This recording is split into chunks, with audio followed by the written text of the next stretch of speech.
Vaccination agency, reimagining the New York economy. How do we reopen better than ever before? To my immediate right, Kelly Cummings, Director of Operations, who gets things done for the state of New York. To my left, Mr. Alan Steele, who runs the Jacob Javits Convention Center. That was his job. It morphed over time to running a COVID site, the largest in the United States of America. You don't expect that to happen when you sign up for a position to run a convention center, but that's what we needed the convention center to do, and that's what Alan and his team did, brilliantly, I might add. Let's talk about where we are today, because it's exciting. We are physically in the Jacob Javits Convention Center, which was a great vision by the state of New York. It was one of the projects that was done to bring the economy back as an economic magnet for New York State. It did that very well for a long time.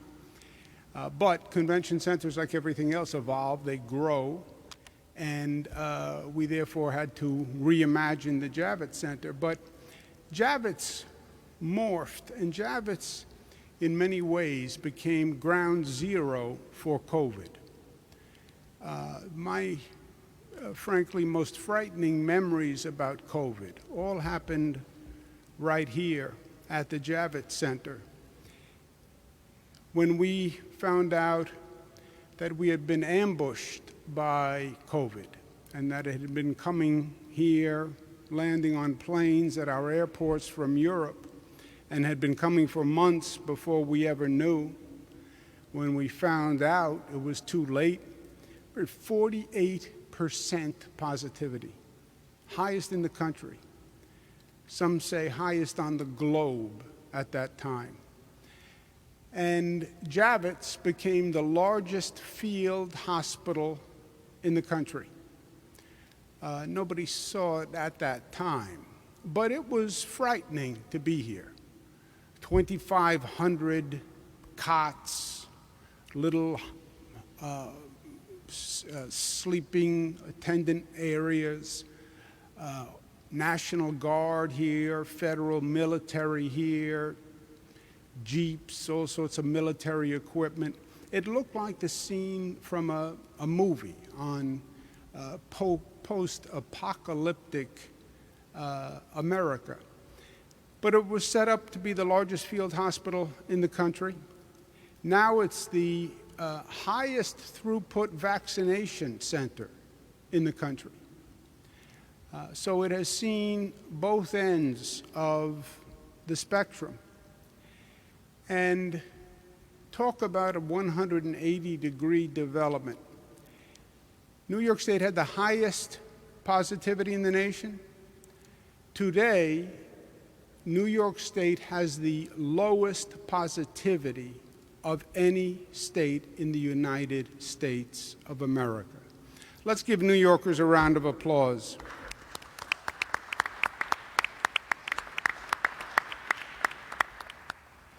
This is the 7-day positivity, the weekly positivity. We do daily positivity. We also do weekly positivity numbers. New York, for the past week, 0.64%. Massachusetts, 0.68%. Vermont, 0.79%. And that will bounce around from time to time with these numbers. But it is extraordinary for New York to understand what New Yorkers have accomplished. And not only did we bring the number down initially, we have kept the number down to this day. And that's what this chart points to. If you had told us a year ago when we were walking through this facility, don't worry, you're going to turn it around and New York is going to wind up with the lowest positivity, I wouldn't have believed you, because New York was in such a unique, precarious position. But the people of New York did it. No one else. It was their behavior. It was their sense of community. It was their unity that actually turned everything around. Today, 0.61, the ICU rate is down, the intubation rate is down.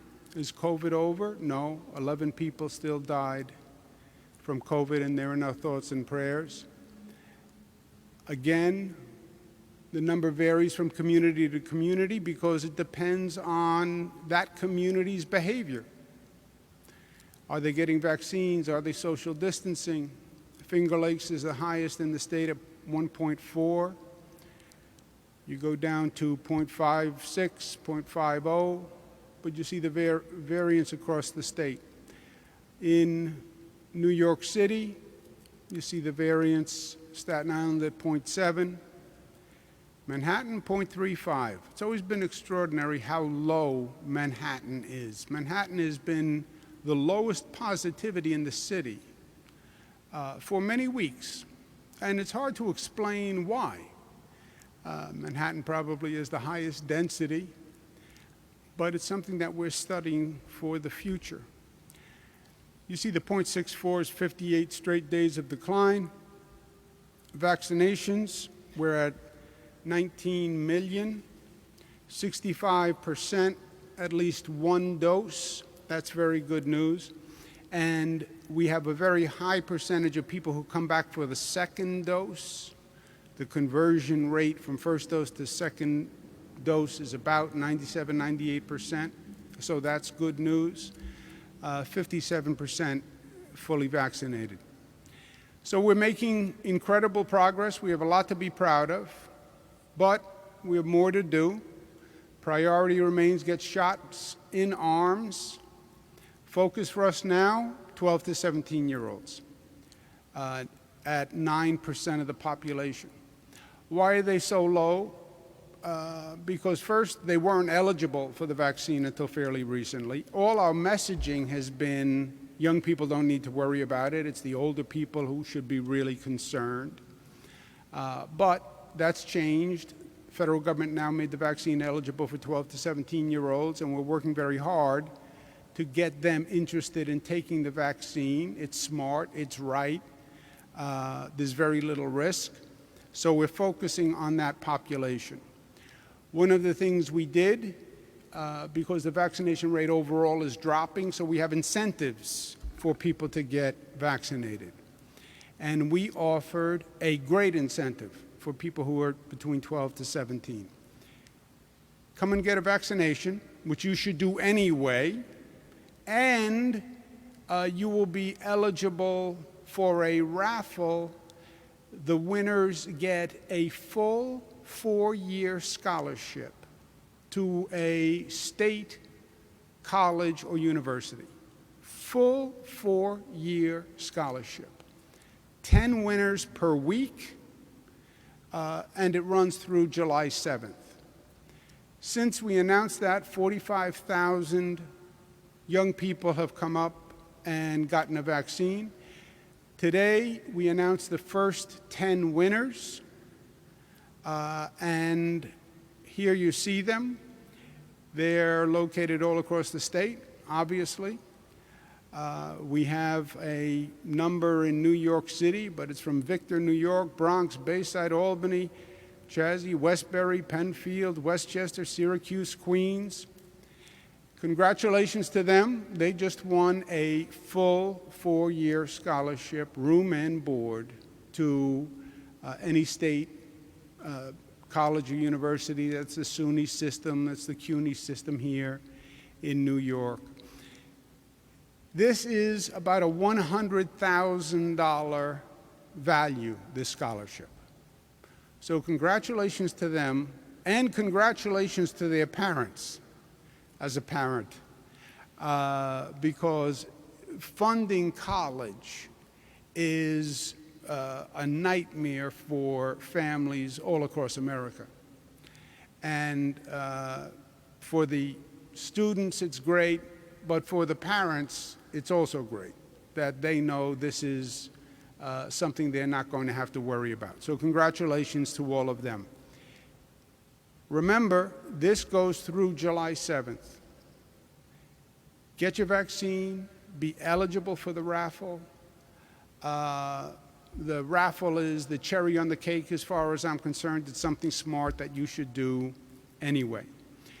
In general, we celebrated Memorial Day, and it is time to get back to living. Living. What have we been doing for the past year? We've been surviving for the past year. We've been afraid of COVID. I don't want to catch COVID. I could die from COVID. Wear a mask. Stay home. We've been surviving. Surviving is not living. Surviving is not thriving. Life is about more than just survival. But that's the mode that we have been in for the past year. We just wanted to survive, just to live, to protect our life and protect the life of our family members. We're on a new day now. It's time to start living again. Get out of the house. Start to see loved ones again. Socialize again. Participate in activities. We said follow the science. The science says it is now safe because the vaccine was always the weapon that was going to win the war, and the weapon is now hitting critical mass, and that's why you see the numbers coming down. So get a vaccine, go out and enjoy life. And I think we're going to see a tremendous burst of energy. You have an unprecedented period of time. You'd have to go back to a past pandemic to come up with another situation where you had a city, a state, a country, a world on lockdown for 1 year. And it altered every social interaction, altered life for young people, old people, everyone in between. It's over. And you're going to see a tremendous outburst of energy, people wanting to get back to life, back to socialization, back to enjoying what life is all about. The vaccine helps you do that. You're going to see venues opening up with a preference for vaccinated people.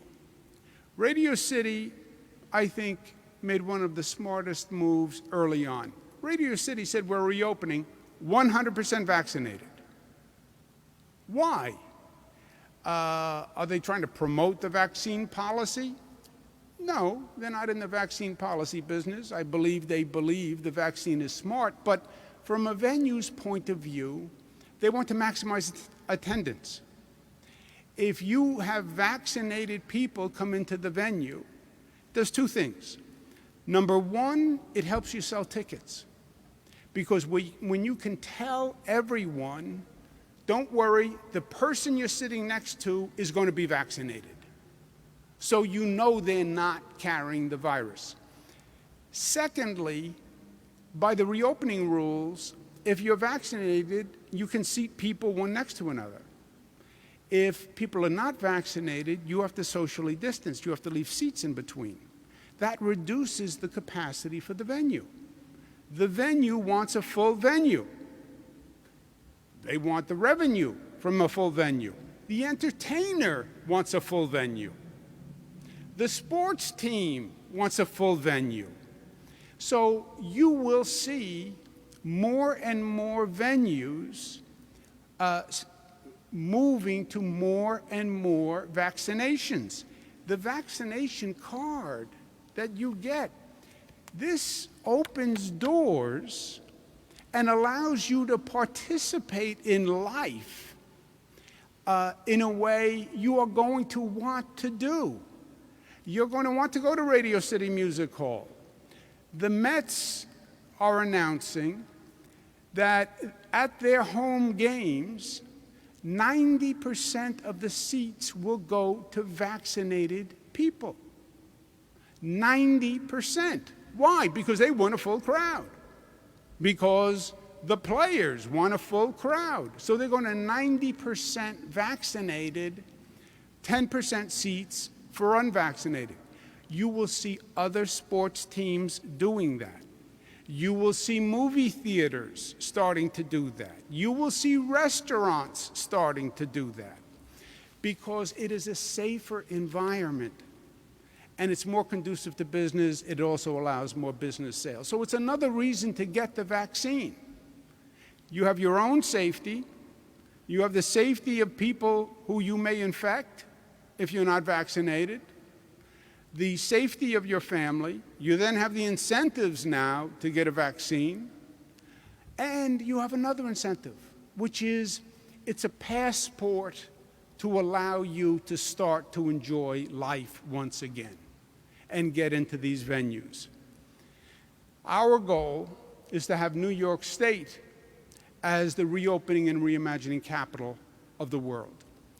Meaning, on the reopening, you are going to see a surge of consumer activity and a surge of social activity.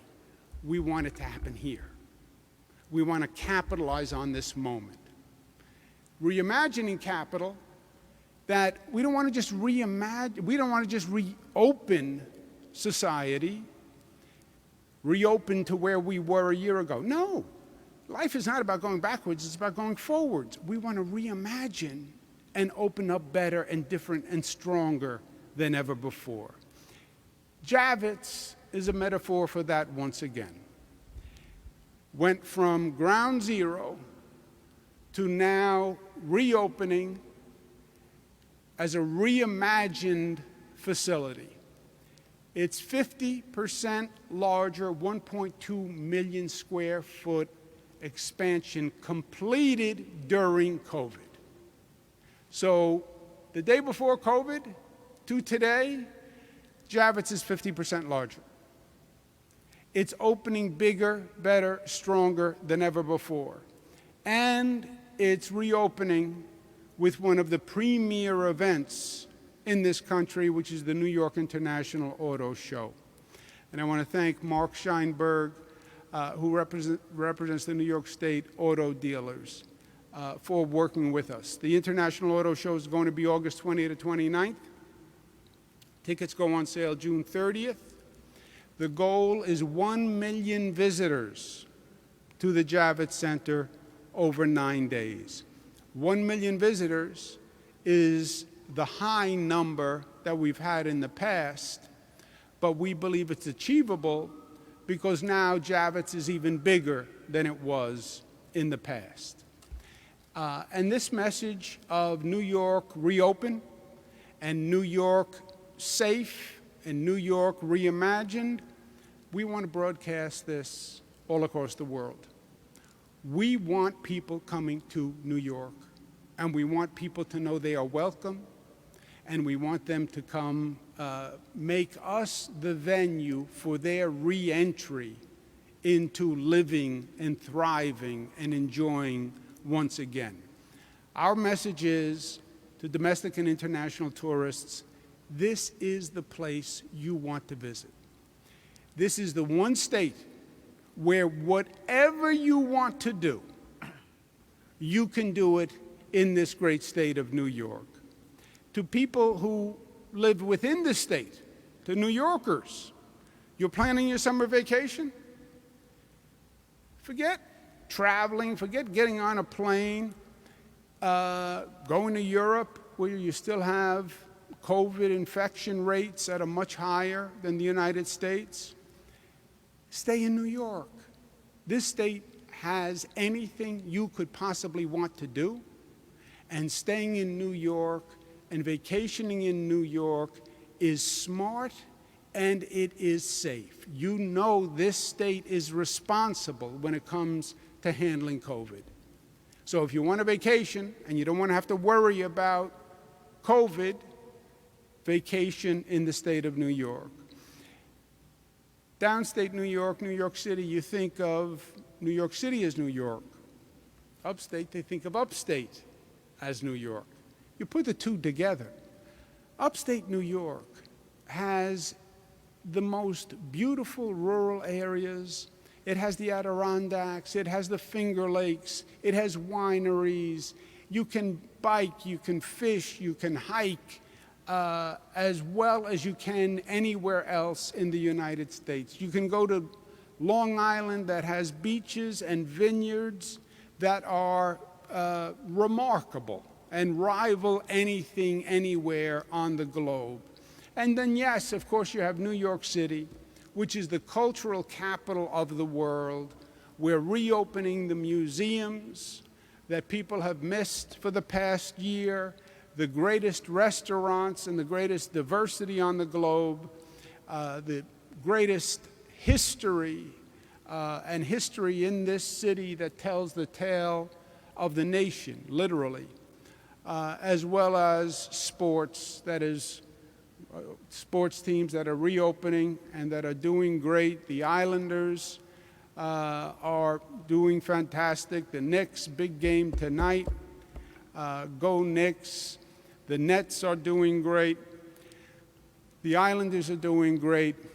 And tourism is also a big business for our bottom line. 2019, it was $265 million visitors. 73 billion in direct revenue, 117 total economic impact. So our message is simple. It's time to re-enter society. It's time to reopen. It's time to reimagine. There's no place better to do that than the state of New York. We want any tourists this year considering a vacation, put New York at the top of the list because we want you here. To New Yorkers who are considering a vacation, there is no reason to go anywhere else. You have it right in your own backyard. We are going to advertise this message with our I Love New York campaign. We're starting an international ad campaign for tourism. New York is back, and New York is the best, and we want people to be part of it. Our Phase 1 advertising plan is $5 million. It's being run by ESD, and you will see a sample of the downstate ad that is going to run. Start spreading the news. I'm leaving today. I wanna be a part of it. New York, New York. It's up to you, New York, New York, New York. Beautiful. I'm sold. Questions? Video of the woman who was attacked on the street in Chinatown. We've had a series of incidents where there have kind of been random attacks. I'm curious if you think that the bail law needs to be revisited in any way. Should there be, for example, a dangerous standard? This individual who was arrested had several arrests over the last few months. You know, I think it is, crime in New York City is a major problem. I have said repeatedly, as you know, we're talking about reopening, reimagining, getting people to come back to New York, back to offices, et cetera. We have all sorts of incentives in economic development. The number one economic development priority is public safety. We can do everything we're doing, new Moynihan Train Hall, new Penn Station, tourism ads. People have to feel safe. And crime is a major problem in New York City. I don't believe, Zach, there's any one causality. I think the fundamental issue is a relationship issue between the police and the community. Members of the community, the police, are frustrated. The police will say that they can't do their job in this environment. Members of the community will say they have issues with trust with the police, and that is the relationship you have to resolve. We're in the middle of mayoral discussions.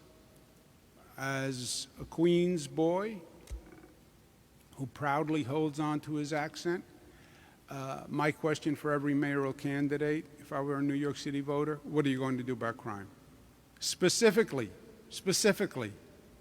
Not, yes, it's a problem, we have to address it. Tell me what you would do. How many police would you put in the subways? Do you believe we need more police on the subways? At one time we had a NYPD person on every train in the system. Would you do that again? How do you restore the trust? Do you hire more police? Do you have fewer police? How would you reform the police department? And how would you restore the relationship where the police feel empowered to do their job and that they can do their job without being attacked? Now, if there are additional suggestions where you need state alterations or modifications, tell me. If New York City said, look, we think the bail law is a problem, that would obviously be a major discussion. If they said the disclosure laws are a problem, or the enforcement laws, or the discipline laws are a problem, I'm open to doing whatever we need to do to facilitate New York City's addressing the crime problem. But New York City has to address the crime problem. It is a city responsibility. Cities, safety, sanitation. I was HUD secretary, and the mayors were my main clients and constituents of HUD. And I did all the mayors' conferences for 8 years. Prime responsibility for a mayor: safety, you run the police, sanitation, a clean city. Safe city and a clean city. Safe city and a clean city. Those are the two fundamentals, right? Fiorello LaGuardia. Everything else, state has involvement. New York City also has education subject to state regulation, but police and sanitation. Keep the city safe, keep the city clean. Homelessness fits in with quality of life, but I think that's the discussion for every mayoral candidate, Zach. And then if they say, we've looked at the numbers, the bail laws are an issue, then tell us how and what. There is no assemblyman or there is no senator who would say, well, we're not going to have a discussion about the bail laws if you believe and have evidence that they are a causation of crime. Of course that's a conversation you would have. Reform. There's one bill that would put people back out at age 55 if they've already served 15 years. Some believe, the DAs in particular who are against this, that that's just going to further the problem. There's going to be more people on the street who maybe don't belong on the street. Well, it depends on what the proposal is. Obviously, the devil's always in the details. But again, it's the same point. Then have the discussion.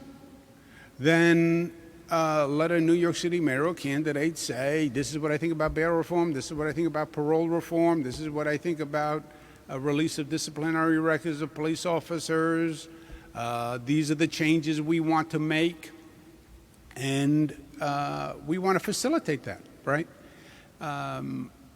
We want a safe New York City, and this is a major problem, and it has been for years.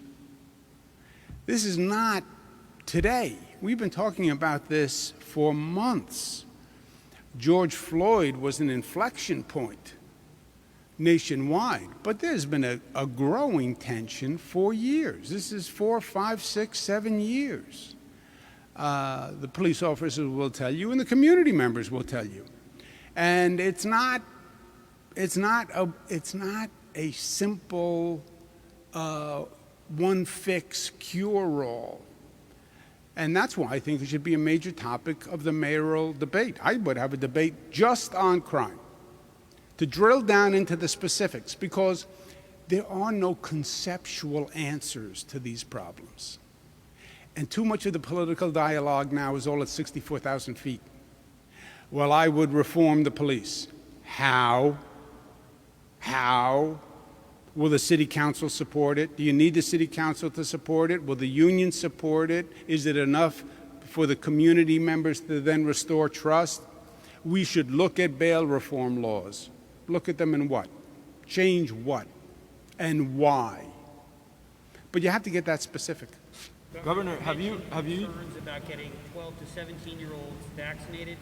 Mayor de Blasio today said starting Friday they're going to put vaccines in city schools. They're starting with 4 in the Bronx. I'm wondering if that's something you think might become a statewide initiative. And also today, Congressman Lee Zeldin asked you to remove the mask mandate for kids in school. Are you likely to do that either by the end of this school year or in September? Yeah, it is up to a school district if they want to do vaccines in school. I think it's smart. Many are doing it or are planning to do it. I think it's smart. Everything we can, right? Just do everything you can do. We're doing advertising to 12 to 17, the scholarships for 12 to 17. We're getting celebrities to participate in attracting 12 to 17. So just do everything. On the mask mandate in schools, we follow the CDC guidance, and it's very rare that we differ with the CDC. I have raised before that the mask mandate outside for students seems a little extreme to me, and we're talking to the CDC about it. Governor, have you used any money from your campaign, or do you plan on using any money from your campaign to pay for any of the legal expenses related to the investigations that you're facing right now? The state, the way it works is the executive chamber has retained the council, and that is a state expense. It has been in every investigation. So that's where we are now. There aren't any attorneys that you're paying yourself from your personal funds or through campaign money? Not at this time.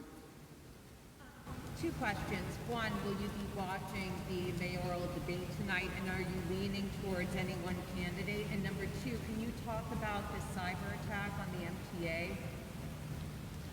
The mayoral debate is at the same time as the Knicks game?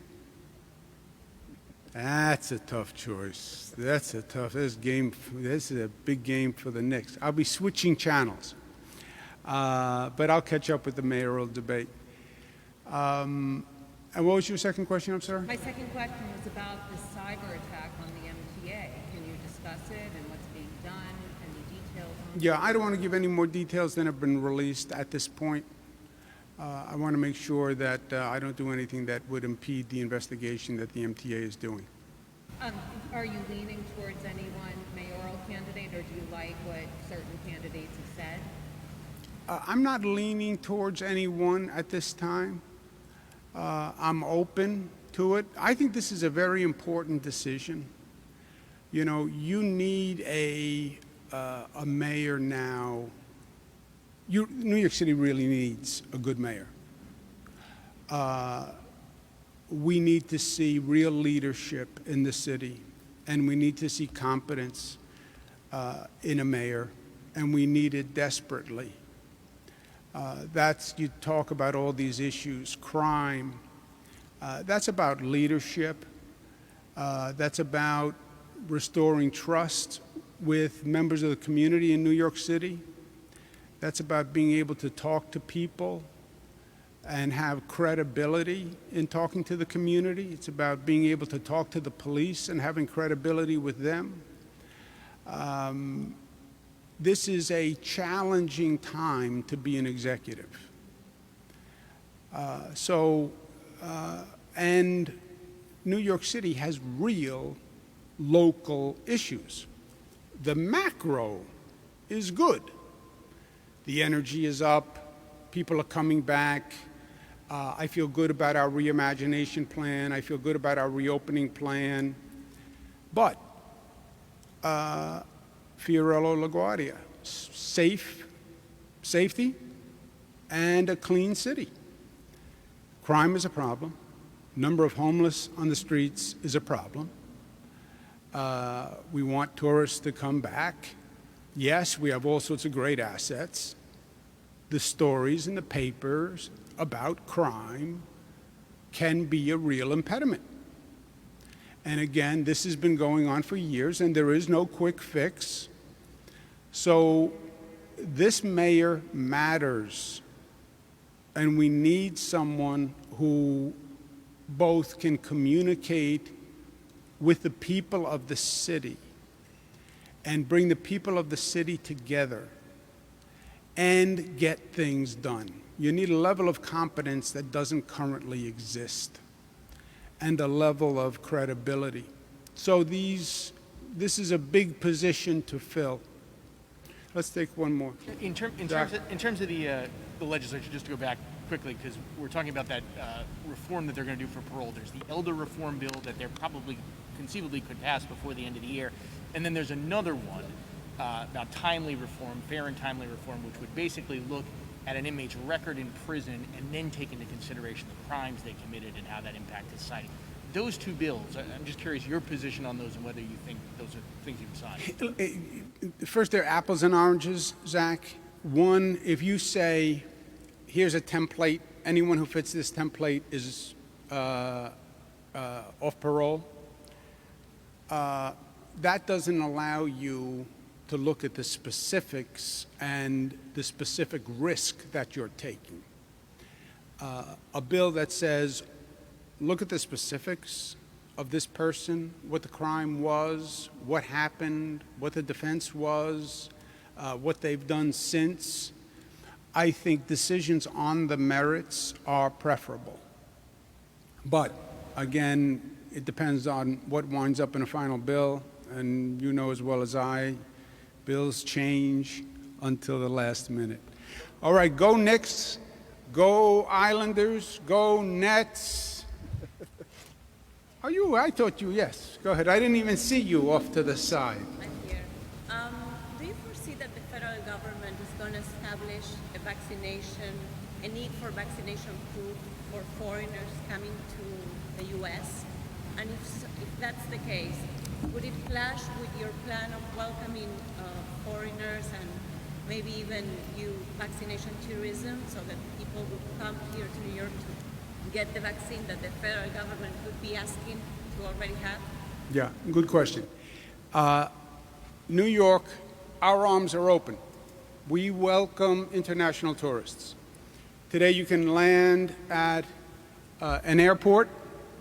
There is no testing, there is no quarantine, there's no checking. You come to New York. You want to participate in a venue, then you have to follow the guidelines of that venue. You want to go to Radio City Music Hall, they're going to want to see your vaccination card, etc.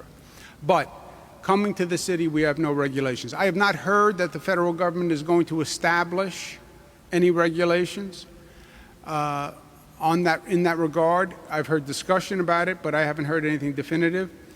If they did, then we would figure out what we need to do to make that process streamlined and facilitate it.